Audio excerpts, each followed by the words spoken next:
இந்த நாளிலும் நான் எடுத்துக்கொண்ட தலைப்பு வந்து கனிதரும் கிறிஸ்தவ வாழ்வு. கனிதரும் கிறிஸ்தவ வாழ்வு. ஆதியாகமம் 49 அதிகாரம் 22 வசனத்துல இப்படி வாசிக்கிறோம். யோசேப்பு கனிதரும் செடி, அவன் நீர் ஊற்றண்டையில் உள்ள கனிதரும் செடி, அதன் கொடிகள் சுவரின் மேல் படரும் என்று சொல்லப்பட்டிருக்கிறது. ஒரு கிறிஸ்தவனுடைய வாழ்க்கை வந்து ஒரு கனிதரும் மரத்தை போல காணப்பட வேண்டுமா? அந்த மரத்துக்கு வந்து அந்த கனிகள் அதற்கு பயன்படாது, ஆனா பிறருக்கு பயன்படும். அதனால பிறருக்கு நாம் பயன் கொடுக்கிறவர்களாக இந்த உலகத்துல வாழ வேண்டும் என்பதே ஆண்டவருடைய சித்தமாக இருக்கிறது. இப்ப யோசேப்பை குறித்து கண்ணீர் தரும் செடி என்று சொல்லப்பட்டிருக்கிறது. நமக்கு நன்றாக தெரியும் யோசேப்பனுடைய வாழ்க்கை. ஆண்டவர் வந்து அவருடைய தெய்வீக திட்டத்துல யோசேப்புக்கு ஒரு பங்கு வைத்திருந்தார். அது வந்து அந்த இஸ்ரவேல் ஜனங்களை அவங்க பஞ்ச காலத்துல அவங்க உயிரோட காப்பாற்றப்பட வேண்டும் என்றால் முதலாவது அந்த யோசேப்பு எகிப்துக்கு போக வேண்டிய ஒரு சூழ்நிலை. ஆனா எப்படி அந்த யோசேப்பு எகிப்துக்கு போனா, அவன் போன பாதைகளை நாம் பார்க்கும் பொழுது ஒரு 3 விதமான அனுபவங்கள் சொல்லுவாங்க. ஆங்கிலத்துல bit experience, prison experience, palace experience. அவனுக்கு 3 விதமான ஒரு அனுபவங்கள். முதலாவது ஒரு குழிக்குள்ள தள்ளப்பட்ட ஒரு அனுபவம், அதான் பிட் எக்ஸ்பீரியன்ஸ். அவனுடைய சகோதரனுடைய பொறாமை நிமித்தமாக அவன் குழிக்குள்ள தள்ளப்படுகிறான். அதுக்கப்புறம் இஸ்மவேலத்துல அடிமையாக விற்கப்பட்டு போத்திப்பாருடைய அரண்மனையில போறான். அங்கேயும் போத்திப்பார் மனைவியினுடைய அவருடைய காம இச்சைக்கு அவன் உட்படாதபடி தன்னை பரிசுத்தமாய் காத்து கொண்டாலும் கூட அவன் மீது அபாண்ட பழியை சுமத்தி ஒரு சிறைவாசம் அவனுக்கு. ஆனா இந்த 2 பாடுகளை அவன் எப்படி அவன் சகித்தான்? நீங்க அந்த ஆதியாகமம் 39 நீங்க நல்லா வாசிச்சு பார்த்தீங்கன்னா தெரியும். கர்த்தர் யோசேப்போட இருந்ததை மற்றவங்க பார்த்தாங்க. அவனுடைய காரியம் எல்லாம் கர்த்தர் வாய்க்க பண்ணினார் என்று சொல்லி பார்க்கிறோம். அதை மற்றவர்கள் பார்க்கக்கூடிய அளவுக்கு அவனுடைய வாழ்க்கை கர்த்தர் யோசேப்போட இருந்தான். அதனாலதான் இந்த பிச் எக்ஸ்பீரியன்ஸ், அந்த குழி, அந்த சிறை அனுபவம், அதுலயும் கூட அவன் உண்மையுள்ளவனாக இருந்தபடினால் கடைசியில அவனுக்கு பேலஸ் எக்ஸ்பீரியன்ஸ், ஒரு பெரிய அதிபதியாக அவன் உயர்த்தப்பட்டதை நம்ம பார்க்கிறோம். இந்த யோசேப்பினுடைய வாழ்க்கையில காணப்பட்ட 3 காரியங்கள் என்னன்னு சொல்லி பார்க்கும் பொழுது அவனுக்குள்ள காணப்பட்ட ஃபெய்த், விசுவாசம். அடுத்தது அவனுக்குள்ள காணப்பட்ட சப்மிஷன், ஆண்டவருடைய சித்தத்துக்கு தன்னை முற்றிலுமாக அர்ப்பணித்தல். 3வது ஒபீடியன்ஸ், கீழ்ப்படிதல். இந்த சொல்றாங்க ஃபெய்த், சப்மிஷன் ரெண்டுமே நம்முடைய ஆட்டிடியூட், நம்முடைய மனப்பாங்கு. இது இருந்துச்சுன்னா ஆட்டோமேட்டிக்கா ஒபீடியன்ஸ், நமக்கு வந்து கீழ்ப்படிதல், அது வந்து செயல்ல காணப்படும். ஒபீடியன்ஸ் வந்து ஆக்ஷன். இந்த ஃபெய்த் அண்ட் சப்மிஷன் அப்படிங்கிறது வந்து நம்முடைய ஆட்டிடியூட், மனப்பாங்கு. அவனுக்கு காணப்பட்ட விசுவாசம். அந்த விசுவாசம்லாம் என்ன அப்படின்னா எபிரேயர் 11:1 நம்ம சொல்லுவோம், விசுவாசமானது நம்பப்படுகிறவர்கள் உறுதியும் காணப்படாதவர்களே நிச்சயமா இருக்கிறது. ஆமா, அது உண்மைதான். ஆனா நம்ம பிராக்டிக்கலா நம்ம பார்க்கும் பொழுது அந்த விசுவாசம் எப்படி வரும்? நம்ம தேவன் மேல முழுமையாக விசுவாசம். ஆபிரகாமும் விசுவாசிகளின் தகப்பன், விசுவாசித்தார். அவருக்கும் வந்து அந்த உடனே கீழ்ப்படிந்து தன்னுடைய மகனை பலி செலுத்துவதற்காக கொண்டு சென்றார். அதெல்லாம் ஒபீடியன்ஸ் இல்லையா?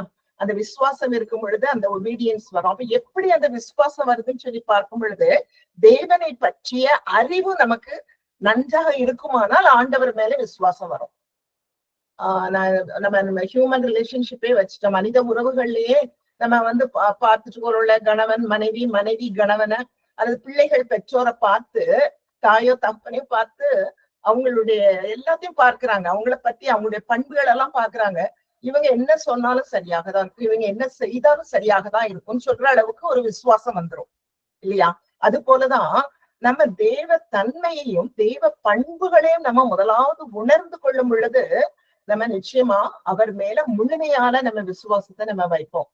தெய்வ தன்மைன்னு சொல்லும் பொழுது அவரை போல வல்லமை உள்ளவர் இந்த உலகத்துல யாருமே கிடையாது. எல் ஷடாய் அப்படின்னு சொல்றாங்க இல்லையா? ஆங்கிலத்துல சொல்லுவாங்க ஆம்னி போட்டன்ட், ஆம்னி பிரசன்ட், ஆம்னிசென்ட்னு சொல்லுவாங்க. ஆம்னி போட்டன்ட்னா அவரால் செய்யக்கூடாதது எதுவுமே கிடையாது, எல்லாம் செய்ய முடியும். ஆம்னி பிரசன்ட் எல்லா இடத்துலயும் அவர் வியாபித்திருக்கிறாரு, எல்லா இடத்துலயும் அவரால் இருக்க முடியும். ஆம்னிசியன்ட் நம்முடைய நினைவுகளை, எல்லாருடைய நினைவுகளை அவர் தூரத்துல இருந்து அறிய, எல்லாவற்றையும் தெரியும். நம்முடைய மோட்டிவ், நம்ம மனசுல நினைக்கிற எல்லா காரியங்களும், ஒரு காரியத்தை நம்ம என்ன நோக்கத்தோடு செய்யறோம் அதையும் அவர் அறிவார், எல்லாருடையதே அறிவார். அப்படிப்பட்ட ஒரு சர்வ வல்லமையோட தகப்பன். அது போல அவருடைய பண்பை நம்ம சொல்லிட்டே போலாம் இல்லையா? ஒரு அன்பு அவர் நம்மிடத்துல காணப்படும். தேவன் அவரிடத்தில் விசுவாசமா இருக்கிறவன் எவனோ அவன் கெட்டு போகாமல் நித்திய ஜீவனை அடையும்படிக்கு இவ்வளவாய் உலகத்தில் அன்பு கூர்ந்தார். தனது ஒரே குமாரனாகிய இயேசு கிறிஸ்து அந்த உலகத்துல அனுப்பி அந்த மனிதர்களை பாவத்துல இருந்து மீட்க வேண்டும் என்று சொல்லி அந்த அன்பு, அவருடைய அன்பு அளவிட முடியாதது. நீளம், ஆழம், அகலம், உயரம் இதெல்லாம் நம்ம அறிந்து கொள்ளவே முடியாது. ஆனா நம்ம உணர்ந்து கொள்ள முடியும். உலகத்துல உள்ள அந்த அன்பை பார்க்கும் பொழுது அதுக்கெல்லாம் கொஞ்சம் லிமிட்டேஷன்ஸ் உண்டு. அது எந்த வேளையிலயும் போயிடலாம் அந்த அன்பு. ஆனா இவருடைய அன்பு அப்படி இல்லை. ஆண்டவருடைய அன்பை நம்ம அதை வாழ்க்கையில அனுபவிக்கும் பொழுது அவர் மேல ஒரு விசுவாசம் வந்துரும். அப்போ ஆண்டவர் என்ன செய்தாலும் ஆண்டவர் சரியாக தான் செய்வார். அப்படி இந்த யோசிப்புக்கு இருந்தனாலதான் குழியில தள்ளப்பட்ட பொழுதும், அடிமையாக விற்கப்பட்ட போதும், போத்திபார் அரண்மனையில இருந்து சிறைவாசம் போனாலும் ஆண்டவர் மேல விசுவாசமாக இருந்தபடிதான் எல்லா இடத்துலயும் அவன் உண்மை உள்ளவராக காணப்பட்டார். எல்லா இடத்துலயும் அவனுக்கு பொறுப்பை முழுவதுமாக அவங்க கொடுக்குறாங்கன்னு சொல்லி பாக்குறோம். இன்னும் அவன் பொறுமையோடு ஆண்டவருடைய வேலைக்காக காத்திருந்தான். அப்பதான் ஏற்ற வேளையில அவன் உயர்த்தப்படுகிறத நம்ம பார்க்கிறோம். அப்போ நம்ம தேவனை பற்றிய ஒரு நல்ல அறிவு நமக்கு இருக்குமானால் ஆண்டவர் மேல நமக்கு விசுவாசம் இருக்கும். சோ ஃபெய்த், அடுத்தது சப்மிஷன் சொன்னேன். தேவனுடைய சித்தத்திற்கு என்று தன்னை முற்றிலுமாக அர்ப்பணிக்கிறது. அந்த விசுவாசம் இருந்தா இந்த சப்மிஷன் வந்துரும். ஆண்டவர் ஒருவேளை நம்ம கடினமான சூழ்நிலைகளை போக வேண்டியதாக இருக்கும். ஆனாலும் நம்ம முறுமுறுக்காதபடி ஆண்டவருக்கு தெரியும் என்னுடைய காரியம் ஏதோ ஒரு நோக்கத்துக்காக என்ன இந்த வழியில அவர் நடத்தி சென்று செல்லுகிறார். ஏதோ ஒரு நோக்கம், அவருடைய வேலை வரவில்லை, அவருடைய வேலைக்காக தாமதமாகுது, ஆனா அவருடைய வேலைக்காக நான் காத்திருக்கணும் அப்படின்னு சொல்லி அவருடைய சித்தத்துக்கு நம்மை முற்றிலுமாக அர்ப்பணிக்கணும். இயேசு கிறிஸ்துவ அதுதான் சொன்னார் இல்லையா? லூக்கா 22:42 பிதாவே உமக்கு சித்தமான இந்த பாத்திரம் என்னை விட்டு நீங்கும்படி செய்யும், ஆயினும் என்னுடைய சித்தத்தின்படி அல்ல உம்முடைய சித்தத்தின்படியே ஆக கடவுது என்று ஜெபம் பண்ணினான்னு சொல்லி பாக்குறோம். அப்ப நம்ம வாழ்க்கையில நமக்கு ஒரு கசப்பா இருக்கும், ஐயோ இந்த பாத்திரம் போயிச்சா நல்லா இருக்குமே இருக்கும். அவருக்கு மரணம் ஏற்பட்ட மரணம்ங்கிறது தெரியும் இல்லையா? அந்த சூழ்நிலையில அவர் பண்ணன ஜெபம். ஆனாலும் என்னுடைய சித்தம் அல்லப்பா உம்முடைய சித்தம். அதுதான் சப்மிஷன். வாழ்க்கையில ஒரு கசப்பான அனுபவங்களா இருக்கலாம், கஷ்டமான ஒரு போராட்டமான வேலையாக இருக்கலாம். ஆனா ஆண்டவர் எல்லாம் பார்த்து கொண்டிருக்கிறார். ஆண்டவர் எல்லாவற்றையும் எனக்கு நன்மையாக நடத்தி தருவார்னு சொல்லி அது கடைசியில அவர் சொல்றாரு இல்லையா? யோசிப்பு அவங்க அப்பா இறந்த பிறகு அவருடைய சகோதரரும் பயப்படுறாங்க. அப்போ அவர் சொல்றாரு, நீங்க எனக்கு தீமை செய்யணும்னு நினைச்சீங்க, ஆனா தேவன் தீமையை நன்மையாக மாற பண்ணினார். அது அவர் இடத்துல அந்த விசுவாசம் இருந்தனாலதான் அந்த சப்மிஷன் அவர்கிட்ட இருந்துச்சு. இந்த தீமையான காரியம் இருந்தாலும் ஆண்டவர் நிச்சயமாக அவருடைய வேலையில அதை நன்மையாக எனக்கு மாற்றி தருவார் சொல்லி ஆண்டவருக்கு முழுவதுமாக கீழ்ப்படிந்தார். ஆண்டவர் சொன்னது போல அவர் கீழ்ப்படுகிற நம்ம யோவான் 15 முழுவதுமாக அவர் அதான் சொல்றாரு இல்லையா? அவருடைய அன்பு செலுத்துற அந்த கற்பனையை நம்ம கீழ்ப்படிய வேண்டும். நான் உங்களில் அன்பா இருக்கிறது போல நீங்கள் ஒருவரில் ஒருவர் அன்பா இருங்கள் அப்படிங்கறத அவர் சொல்லி அவர் இந்த உலகத்திலையும் வாழ்ந்து காட்டினார் சொல்லி பார்க்கிறோம். சோ கீழ்ப்படிதல், ஆண்டவருடைய கற்பனைகளுக்கு நம்ம கீழ்ப்படுகிறது அவர் பிரதானமான கட்டளை அதுதான். தேவனாய் கர்த்தரிடத்தில் முழு இருதயத்தோடும், முழு ஆத்மாவோடும், முழு பலத்தோடும், முழு இருதயத்தோடும் அவரிடத்துல அன்பு கூறு, உன்னிடத்துல அன்பு கூறுவது போல பிறனிடத்திலும் அன்பு கூறுவாயாக. இந்த இதுல நம்ம உண்மையாக இருந்துட்டோம். ஆண்டவர் முழுமையாக நம்ம நேசிக்கும் பொழுது நிச்சயமாக மற்றவர்களை நம்ம நேசிக்க முடியும் என்றத நம்ம இதுல இருந்து பார்க்கிறோம். இந்த யோவான் 15ஆம் அதிகாரம் வாசிக்கப்பட்ட வேத பகுதியிலையும் அது இயேசு கிறிஸ்து என்ன சொன்னார்னா, நான் திராட்சை செடி, நீங்க கொடிகள். கொடி தனியா நிலைத்திருக்க முடியாது, அந்த செடியில நிலைத்திருக்கும் பொழுது மட்டுமே அது அதிக கனிகளை கொடுக்க முடியும். கனி தரும் வாழ்வு நம்ம வாழணும்னா ஆண்டவரோடு நம்ம இணைந்து வாழ்ந்தால் ஒழிய என்னை இன்றி உங்களால் ஒன்றும் செய்யக்கூடாது. அதுல சொல்றாரு இல்லையா? அவர் இன்றி நம்ம இந்த உலகத்துல ஒரு வெற்றியுள்ள கிறிஸ்தவ வாழ்க்கை வாழவே முடியாது. 7ஆம் வசனத்துல சொல்றாரு, என் வார்த்தைகளில் நிலைத்திருங்கள். அவருடைய வார்த்தைகளை நம்ம நிலைத்திருக்கணும். 9ஆம் வசனத்துல என் அன்பில் நிலைத்திருங்கள் அப்படின்னு சொல்றாரு. சோ இதுக்கு எரேமியா 17ஆம் அதிகாரத்துல 7, 8ஆம் வசனங்களும் ஒரு அழகான வசனம் இருக்குது, தெரிஞ்ச வசனம் தான். கர்த்தர் மேல் நம்பிக்கை வைத்து கர்த்தரை தன் நம்பிக்கையாக கொண்டிருக்கிற மனுஷன் பாக்கியவான். அவன் தண்ணீர் அண்டையிலே நாட்டப்பட்டதும் கால்வாய் ஓரமாக தன் வேர்களை விடுகிறதும் உஷ்ணம் வருகிறதை காணாமல் இலை பச்சையாய் இருக்கிறதும் மழை தாழ்ச்சியான வருஷத்திலும் வருத்தமின்றி தப்பாமல் கனி கொடுக்கிறதுமான மரத்தை போல் இருப்பான். இதுதான் ஒரு கிறிஸ்தவன், உண்மையான கிறிஸ்தவன். கர்த்தர் மேல நம்பிக்கை வைக்கிறான். அடுத்தது கர்த்தரை தன் நம்பிக்கையாக கொண்டு இருக்கிறான். கர்த்தர் மேல் எல்லாரும் நம்பிக்கை வைப்பாங்க, ஆனா கர்த்தரையே நம்பிக்கையாக கொள்வதுதான் ஒரு உண்மையான கிறிஸ்தவனாக இருக்க முடியும். அவன் எப்படிப்பட்டவனா? எப்படிப்பட்ட மரத்தை போல இருக்கிறான்? தண்ணீர் இண்டையில நாட்டப்பட்டிருக்குது, கால்வாய் ஓரமாக வேர் விடுகிறது, உஷ்ணம் இருந்தாலும் இலை பச்சையா இருக்குது, மழை தாட்சி, மழை இல்லாட்டாலும் வருத்தம் மீது தப்பாம கனி கொடுக்கிறதுமான மரத்தை போல் இருக்கிறான். அப்ப அந்த மரமுடைய அந்த ரூட் சிஸ்டம் அது எவ்வளவுக்குள்ள ஆழமா போய் அது நல்லா அந்த எல்லாம் தனக்கு தேவையான எல்லா இதே சத்துக்களையும் அவன் சேர்க்கும் பொழுது, அது நன்றாக ஊன்ற கட்டப்படும் பொழுது அந்த மரம் நல்ல கனி கொடுக்கிறதாக இருக்கிறது. கிறிஸ்தவனுடைய வாழ்க்கை வித்தியாசமாக இருக்கும். அந்த உஷ்ணம் வந்தா கண்டிப்பா பிரவுன் கலர்ல மாறிடும், ஆனா அந்த கிறிஸ்தவனுடைய இலை எப்பவும் பச்சையா தான் இருக்கும். அதே போல மழை பெய்யாட்டா அதுக்கு கனி ஒருவேளை கொடுக்காது, ஆனா ஒரு கிறிஸ்தவன் எப்படி இருப்பான்? மழை தாழ்ச்சி இல்லாதாலும் அவன் கனி கொடுக்கிற ஜீவன், மற்றவர்களுக்கு ஒரு பயனுள்ள ஒரு வாழ்க்கை வாழ்வான். அப்ப நம்ம இப்படி ஒரு வாழ்க்கை வாழ வேண்டும் என்றால் நம்மளுடைய வாழ்க்கை எப்படி இருக்கணும்னா, அனுதினமும் நம்ம தேவனோடு உள்ள ஒரு உறவு போயிடக்கூடாது. எப்படி அந்த மரத்தினுடைய வேர் இப்படி பற்றி கொள்ளுகிறதோ ஆழமாக போய் நம்ம அனுதினமும் ஆண்டவரோடு நம்ம உறவாடினால் மட்டும்தான் நம்ம இந்த ஒரு கிறிஸ்தவ வெற்றி உள்ள கிறிஸ்தவ வாழ்க்கை வாழ முடியும். நம்ம எல்லாருக்கும் தெரிஞ்ச பேசிக்கா தெரிந்தது நம்ம ஜெபம், வேத வாசிப்பு, பரிசுத்த ஆவியானவரால் அனுதினமும் வழி நடத்தப்படும் பொழுது நம்ம நிச்சயமாக வெற்றியுள்ள வாழ்க்கை வாழ முடியும். அதுதானே நம்ம ஜெபிக்கிறதும் வேத வாசிப்பும் ஒரு பறவையின் 2 ரெக்கைகளை போல, ஒன்று இல்லாட்டா கூட பறக்க முடியாது, ரெண்டும் இணைந்தது. அதுக்கப்புறம் பரிசுத்த ஆவியானவர் நம்முடைய உள்ளத்துல வாசம் பண்ணுகிறார். எப்போ நம்ம ஆண்டவரை ஏற்றுக்கொள்றோமோ, நீங்கள் தேவனுடைய ஆலயமாய் இருக்கிறீர்கள் என்றும் தேவனுடைய ஆவி உங்களில் வாசமாய் இருக்கிறார் என்றும் அறியாதிருக்கிறீர்களா அப்படின்னு பரிசுத்த பவுல் சொல்றாரு இல்லையா? அப்ப நமக்கு அந்த ஆவியானவருடைய நடத்துதல் படி நம்ம நடக்கும் பொழுது நம்ம வெற்றியுள்ள ஒரு வாழ்க்கை வாழ முடியும்.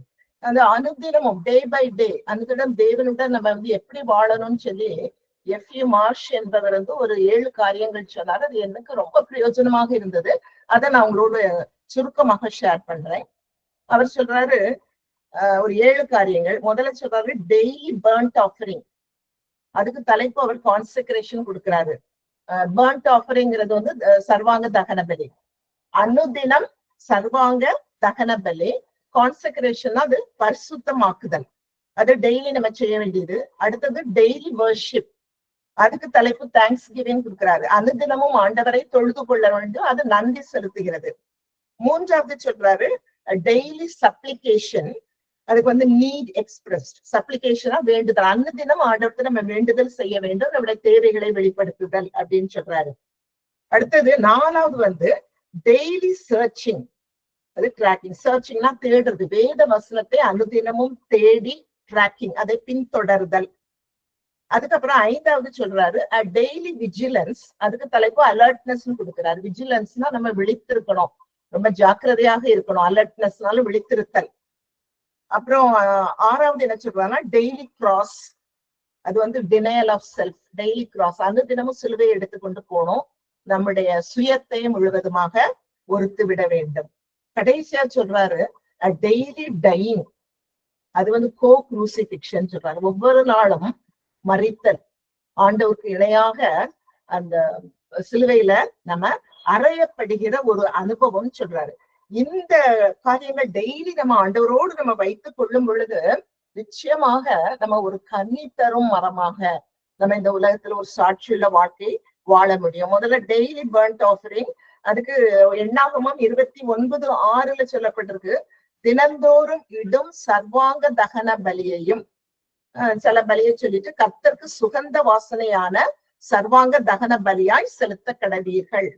ஆண்டவருக்கு சுகந்த வாசனையா இருக்கிறதா இந்த பர்ன்ட் ஆஃபரிங். இது நம்ம ரோமர் 12:1 பவுல் சொல்றாரு, அப்படி இருக்க சகோதரரே, நீங்கள் உங்கள் சரீரங்களை பரிசுத்தமும் தேவனுக்கு பிரியமுமான ஜீவ பலியாக ஒப்பு கொடுக்க வேண்டும் என்று தேவனுடைய இரக்கங்களை முன்னிட்டு உங்களை வேண்டிக் கொள்கிறேன், இதுவே நீங்கள் செய்யத்தக்க புத்தியுள்ள ஆராதனை. ஒவ்வொரு நாளும் நம்ம செய்ய வேண்டியது நம்முடைய சரீரங்களை ஆண்டவருக்கு ஜீவ பலியாக நம்ம ஒப்பு கொடுக்கணும். காலையில எழுமன உடனே சரீரம் சொல்லும் பொழுது வெறும் சரீரம் மட்டும் கிடையாது, ஆவி ஆத்மா சரீரம் மூன்றும் இணைந்தது. அதுதானே ஆத்மா. அந்த ஆவியானது வந்து நம்ம பிறக்கும் பொழுது ஆவி செத்துதான் பிறக்குது. ஏன்னா ஆதாமா ஏவாள் செய்த பாவங்கள்.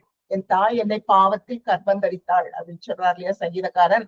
பாவத்துலதான் பிறக்கிறோம். சிறு பிள்ளைகள்டே நம்ம பார்க்கிறோம் அந்த கெட்ட குணங்கள், கோபம், பிடிவாதம் எல்லாம் சின்ன பேபிட்டே நம்ம பார்க்கலாம். அப்ப வந்து நம்ம பாவத்துலதான் எப்ப நம்ம ஆண்டவரை ஏற்றுக்கொள்கிறோமோ அந்த ஆவி உயிர்ப்பிக்கப்படுகிறது. இயேசு கிறிஸ்துவ நம்ம என்னுடைய பாவங்களை கழுவினார் என்று விசுவாசித்து நம்ம ஆண்டவரோடு ஒரு உடன்படிக்கை செய்து ஆண்டவருக்கு பிள்ளைகளாக மாறும் பொழுது அந்த ஆவி உயிர் பெறுகிறது. அப்ப ஆவியிலே அனலா இருங்கள்னு சொல்றாரு. அப்ப ஆண்டவரோடு நம்ம தொடர்பு கொண்டு டெய்லி தொடர்பு கொண்டு இருக்கும் பொழுதுதான் அந்த ஆவி அனலா இருக்கும். அந்த ஆவி அனலா இருக்கும் பொழுது அந்த ஆத்மாவை அது வந்து கண்ட்ரோல் பண்ணும். ஆத்மாங்கிறது என்னதுலாம்னா நம்மளுடைய மைண்ட், நம்முடைய எமோஷன், நம்முடைய வில், நம்முடைய மனசு, நம்முடைய உணர்ச்சிகள், நம்முடைய விருப்பு வெறுப்புகள், சிந்தனை, செயல்கள், ஞானம், அறிவு எல்லாம் சேர்ந்தது ஆத்மா. நம்ம பாவம் செய்யறது எல்லாமே இந்த ஆத்மாவில்தான். உணர்ச்சிகள்னாலதான் நம்ம அநேக பாவங்களை செய்யறோம். நம்முடைய சிந்தனைகள்னால பாவம் செய்யறோம். நம்ம நம்முடைய ஞானம், அறிவெல்லாம் நம்ம தவறுதலாக பயன்படுத்தி பாவம் செய்யறோம். நம்ம தெரிந்தெடுப்புகள்ல நம்முடைய விருப்பு வெறுப்புகள்ல அநேக பாவங்கள் செய்யறோம். அப்ப நம்ம ஆவி அனலா இருக்கும் பொழுது அதை கண்ட்ரோல் பண்ணுமானால் நம்ம பாவம் செய்யாதபடி அதை காத்துக்கொள்ளும். அப்ப நம்ம ஆத்மாவில நம்ம கரைவிடாதபடி காக்கும் பொழுது ஆட்டோமேட்டிக்கா நம்முடைய சரீரத்துல நிச்சயமா எந்த நோய் இல்லாம இருக்கும். எல்லா டாக்டர்ஸ கேட்டாலும் சொல்லுவாங்க, நீ அதிக கோபப்படுறது, அதிக கவலைப்படுறது, ஹைப்பர் டென்ஷன், இதனாலதான் அநேக வியாதிகள் வருது. அப்போ நம்ம ஆவியில எப்பொழுதும் அனலா இருக்க வேண்டும். வெளிப்படுத்தின விசேஷத்துல கூட அந்த லவோதிக்கேயா சபைக்கு சொல்லுவாரு ஆண்டவர், இப்படி நீ குளிரும் இன்றி அனலும் இன்றி வெதுவெதுப்பா இருக்கிறபடினா உன்னை என் வாயை நின்று வாங்கி பண்ணி போடுவேன்னு சொல்றாரு. இப்போ அநேக கிறிஸ்தவர்கள் அப்படிப்பட்ட நிலையிலதான் இருக்காங்க. ஆண்டவரை ஏற்றுக்கொண்டோம்னு சொல்லுவாங்க. ஒருவேளை அவங்க ஏற்றுக்கொண்டிருப்பாங்க, ரட்சிப்பின் அனுபவம் இருக்கும். ஒவ்வொரு நாளும் ஆண்டவரோடு அவங்க நடக்கலைன்னா நிச்சயமாக அது வந்து இப்படி வெதுவெதுப்பாக போயிடும். ஆனா ஆண்டவர் என்ன சொல்றாரு, எவ்வளவு பயங்கரமான ஒரு ஃப்ரேஸ் யூஸ் பண்றாரு இல்லையா, வாய் நின்று வாங்கி பண்ணி போட்டேன், அந்த பிரயோஜனமே இல்லை. அப்ப நம்ம ஆவியில அனலா இருக்கிறோமா? ஒரு நாள் யோசிச்சு பார்ப்போம், ஆண்டவரே நான் ஆவி ஆத்மா சரீரத்தை முடக்கரத்துல முழுமையாக ஒப்புவிக்கிறேன், பாவம் செய்யாதபடி என்னை பரிசுத்தப்படுத்தி காத்துக்கொள்ளுங்கன்னு சொல்லி. அடுத்தது டெய்லி வர்ஷிப்னு சொல்லி பார்த்தா அதுக்கு தேங்க்ஸ் கிவிங். ஒவ்வொரு நாளும் ஆண்டவரை நம்ம துதிக்க வேண்டும். சங்கீதம் 72:3 பின்பகுதியில என்னாலும் ஸ்தோத்தரிக்கப்படுவார், அவர் என்னாலும் ஸ்தோத்தரிக்கப்படுவார். ஆண்டவருக்கு நம்ம துதி செலுத்தணும். அதே வேளையில அவர் செய்த நன்மைகளுக்காக நம்ம நன்றி செலுத்தி கொண்டே இருக்கணும். அநேக வேளைகளை இல்லாத காரியங்களை யோசிச்சுட்டு இருக்கோம். ஆண்டவர் நமக்கு கொடுத்த ஆசீர்வாதங்கள் எல்லாம் நம்ம மறந்து விடுவோம். You take things for granted. என்னமோ நமக்கு கிடைக்க வேண்டியது கிடைச்சது போல. ஆனா ஒவ்வொரு நாளும் ஆண்டவர் நமக்கு செய்து வருகிற எல்லா நன்மைகளுக்காக, அது மட்டுமல்ல 1 தெசலோனிக்கர் 5:18 பவுல் சொல்றாரு, எல்லாவற்றிலையும் ஸ்தோத்திரம் செய்யுங்கள், அப்படி செய்ததே கிறிஸ்து இயேசுவுக்குள் உங்களை குறித்து தேவனுடைய சித்தமாய் இருக்கிறது. எல்லாவற்றிலும் give thanks in all circumstances. எந்த சூழ்நிலைகளிலும், ஒருவேளை அது கடினமானதா இருந்தாலும் ஆண்டவர் மேல உண்மையான விசுவாசம், நமக்கு ஆண்டவருடைய சித்தத்துக்கு நம்ம அடி பண்ணிவோமானால், ஆண்டவரே இதற்காக உமக்கு ஸ்தோத்திரம், இந்த ஒரு ஆசீர்வாதத்தை நீங்க தடைப்பட்டு வச்சிருக்கீங்க, உங்க ஏற்ற வேளையில நீங்க தருவீங்கப்பா, அது எனக்கு நீங்க நன்மையாக நடத்தி தருவீங்க.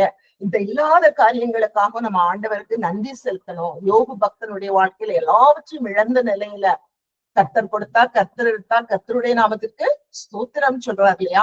அத போல அந்த இழப்புகள் வந்தாலும், நமக்கு குறைவுகள் இருந்தாலும், எல்லாவற்றையும் எல்லாருக்கும் தெரியும் நம்முடைய காரியங்கள். ரோமர் 8:28 அன்றியும் அவருடைய தீர்மானத்தின்படி அழைக்கப்பட்டவர்களாய் தேவனிடத்தில் அன்பு கூறுகிறவர்களுக்கு சகலமும் நன்மைக்கு எதுவாக நடக்கிறது என்று அறிந்திருக்கிறோம். அப்ப நம்ம வந்து நிச்சயமா நம்முடைய வாழ்க்கையில ஆண்டவரை அன்பு கூறுகிறவர்களுக்கு எல்லாம் நன்மையா நடக்குதுன்னா ஆண்டவர் என்ன செய்யணும்? ஸ்தோத்திரம் செலுத்தணும். ஆண்டவர் அதுல பிரியப்படுவார். 3வது சொன்னேன், டெய்லி சப்ளிகேஷன், நீட் எக்ஸ்பிரஸ். ஆண்டவரத்துல நம்ம விண்ணப்பிக்கிறது ஒவ்வொரு நாளும். சங்கீதம் 86:3 ஆண்டவரே எனக்கு இறங்கும், நாடோறும் உண்மை நோக்கி கூப்பிடுகிறேன். ஒவ்வொரு நாளும் நம்ம ஆண்டவருடைய சமத்துல காத்திருந்து நாம் ஜெபிக்க வேண்டியவர்களாக இருக்கிறோம். நம்முடைய ஜெப வாழ்வு எப்படி இருக்கிறது? நான் எப்பொழுதுமே உங்களுக்கு சொல்லியிருக்கிறேன், ஆல்டர், இண்டிவிஜுவல் ஆல்டரும் வேணும், ஃபேமிலி ஆல்டரும் வேணும். நம்ம ஒன்று கூடி ஜெபிக்கும் பொழுது நிச்சயமாக நாம கேட்கிற நன்மைகளை ஆண்டவர் தருவார். பிலிப்பியர் 4:6 நீங்க ஒன்றுக்கும் கவலைப்படாமல் எல்லாவற்றையும் குறித்து உங்கள் விண்ணப்பங்களை ஸ்தோத்திரத்தோட கூடிய ஜெபத்தினாலும் வேண்டுதலினாலும் தேவனுக்கு தெரியப்படுத்துங்கள். நீட் எக்ஸ்பிரஸ் ஆண்டவருக்கு நம்ம தெரியப்படுத்தணும் நம்முடைய தேவைகளை ஆண்டவர் நிச்சயமாக தருவாரு. ஆனா நம்ம எப்பொழுதுமே முதல்ல ஜெபிக்கும் பொழுது மற்றவர்களுக்காக ஜெபித்து, நம்முடைய நாட்டுக்காக ஜெபித்து, கடைசி நம்முடைய தேவைகளை நம்ம ஆண்டவர்கிட்ட சொல்லணும். 1 தீமோத்தேயு 2:1-2 நீங்க பார்க்கும் பொழுது அவர் என்ன சொல்றாரு? நீங்க எல்லா மனுஷருக்காகவும் விண்ணப்பங்களையும் ஜெபங்களையும் வேண்டுதல்களையும் ஸ்தோத்திரங்களையும் பண்ண வேண்டும். ஏன்னா ஆண்டவர் வந்து என்ன விரும்புறாரு? எல்லா மனுஷரும் ரட்சிக்கப்பட வேண்டும், சத்தியத்தை அறிகிற அறிவை அடையணும். அதான் அவருடைய சித்தமாக இருக்கிறது. அப்ப நம்ம மற்றவர்களுக்காக, நமக்கு தெரியுது எத்தனை பேரு, எத்தனை ஆத்துமாக்கள் அழிஞ்சு போயிட்டு இருக்கிறாங்க. நம்ம சுத்தி இருக்கிறவங்க, நம்முடைய குடும்பத்துல இருக்கிறவங்க, நம்முடைய உறவினர்கள் எத்தனை பேர் இருக்கிறாங்க அறியாதபடி. அவங்களுக்கு எல்லாம் நம்ம பாரத்தோடு நம்ம ஜெபிக்கணும். அடுத்தது 2வது வசனத்துல என்ன சொல்றாரு? நாம் எல்லா பக்தியோடும் நல்லொழுக்கத்தோடும் கலகம் இல்லாமல் அமைதலுள்ள ஜீவனம் பண்ணும்படிக்கு ராஜாக்களுக்காகவும் அதிகாரம் உள்ள யாவருக்காகவும் அப்படியே செய்ய வேண்டும்.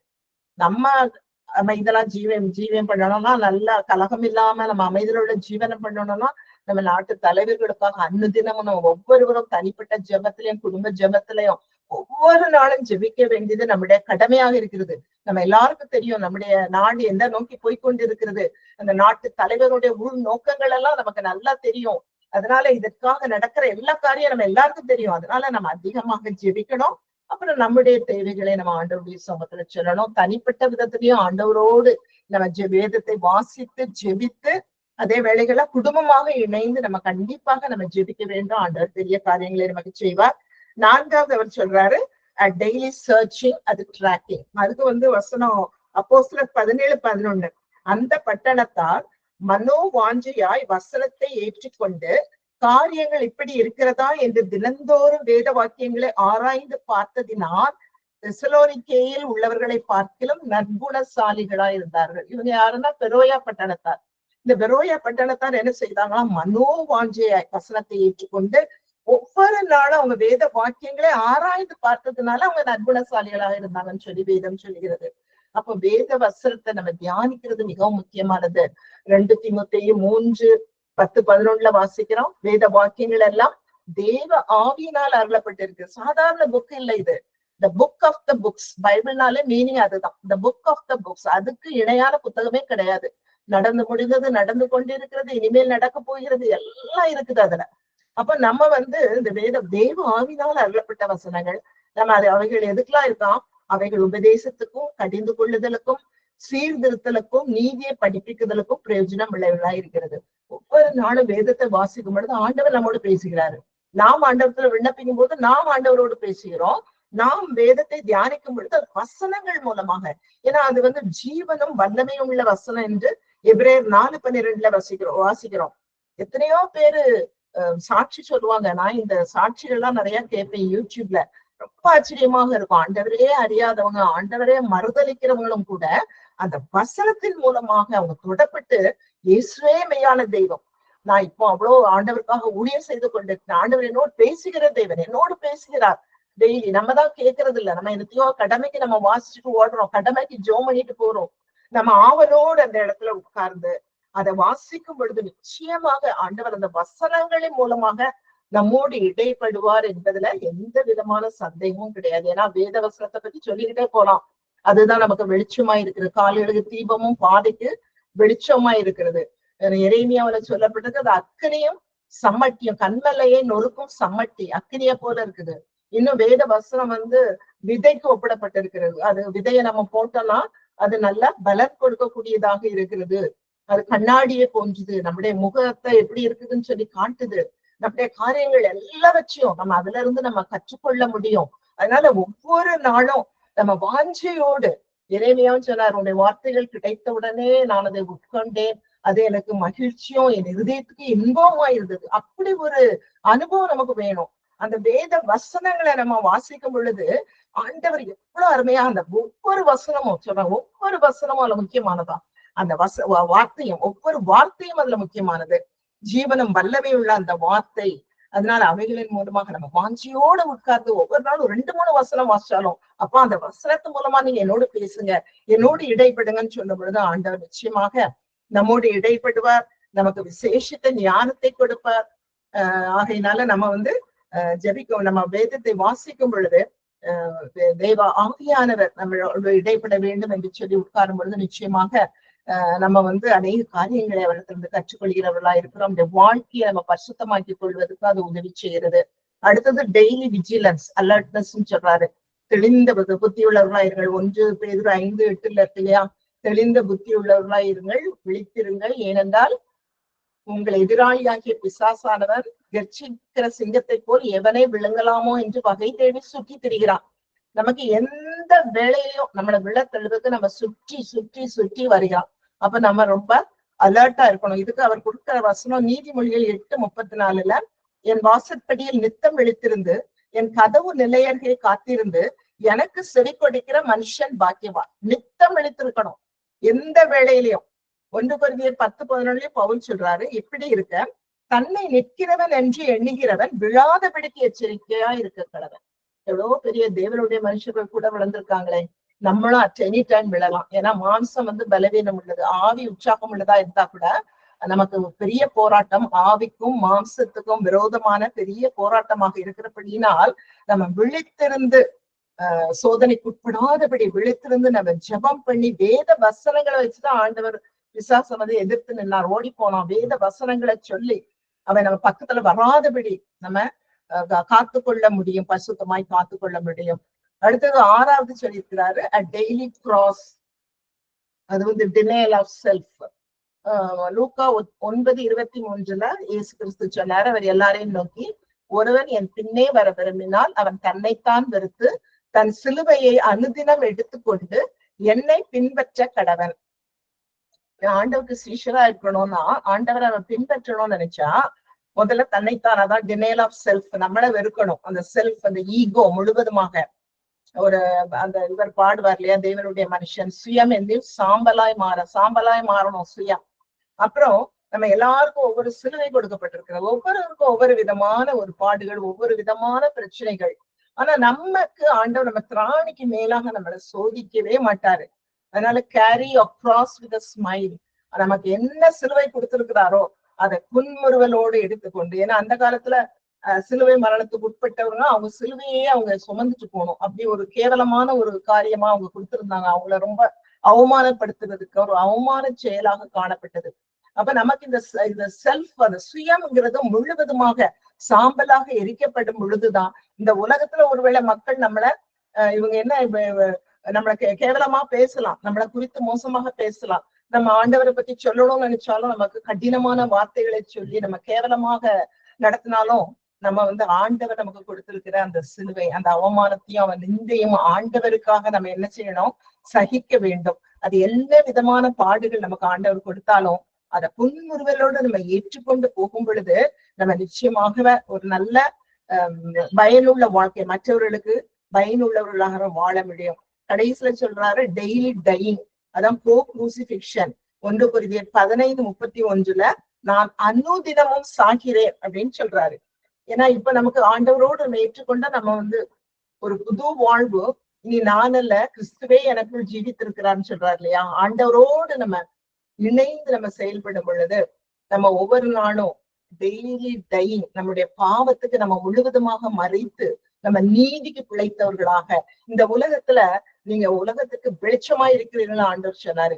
அப்ப நம்ம மற்றவர்களுக்கு வெளிச்சம் உள்ளவர்களாக நம்ம எழுப்பி நிற்கணும். ஆண்டவருக்கு ஒரு சாட்சி உள்ள வாழ்க்கை வாழ வேண்டும். நம்முடைய சாட்சி உள்ள வாழ்க்கையை பார்த்தே மத்தவங்க இவங்க இடத்துல ஒரு வித்தியாசம் இருக்குது, இவங்க இடத்துல இந்த சூழ்நிலை இவங்க எவ்வளவு சந்தோஷமா இருக்கிறாங்க, அதை பார்த்து எத்தனை பேர் ஆண்டவரை ஏற்றுக்கொள்ளுவாங்க.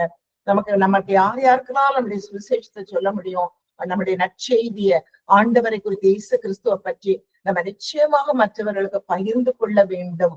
நம்ம இருக்கிற இடத்துல இருந்து ஆண்டவர் நம்ம எல்லாத்துக்கும் ஒரு கேண்டில் கொடுத்திருக்கிறாரு. நம்முடைய கேண்டில், அந்த கேண்டில் எரிந்து கொண்டு இருக்கிறதா? நீ அந்த கேண்டில நீ இந்த carry your candle run to the darkness ஒரு அழகான பாட்டு உண்டு. நீ அந்த கேண்டில் எரிந்து கொண்டு இருக்கிறதா? இருளில இருக்கிற ஜனங்களை பாரு, கஷ்டப்படுறவங்க, ஒரு ஹோப் இல்லாத நிலையில, நம்பிக்கையற்ற சூழ்நிலையில, தனிமையில இருக்கிறவங்க, கஷ்டப்படுறவங்க, வறுமையில இருக்கிறவங்க எவ்வளவு பேர் இருக்கிறாங்க. போய் உன்னுடைய வெளிச்சத்தை அவங்களுக்கு காண்பி. இதுதான் ஆண்டவர் சொல்றது இல்லையா? கடைசி லாஸ்ட் கமிஷன், நீங்கள் உலகம் எங்கும் போய் சர்வ சிருஷ்டிக்கும் சுவிசேஷத்தை அறிவீங்கள். அதான் ஆண்டவர் நமக்கு கொடுத்திருக்கிற மிகப்பெரிய பொறுப்பு. நம்ம எப்பெல்லாம் முடியுமோ அப்பெல்லாம் நிச்சயமாக நம்ம ஆண்டவருக்கு அந்த ஆண்டவருடைய நற்செய்தியை நம்ம மற்றவரிடத்துல பகிர்ந்து கொள்ள வேண்டும். அததான் ஆண்டவர் விரும்புகிறாரு. அப்போ நம்முடைய வாழ்க்கை ஒரு கனி தரும் மரத்தை போல பிறருக்கு நம்ம நன்மை செய்கிறவர்களாக வாழ ஆண்டவர் நமக்கு உதவி செய்வார்.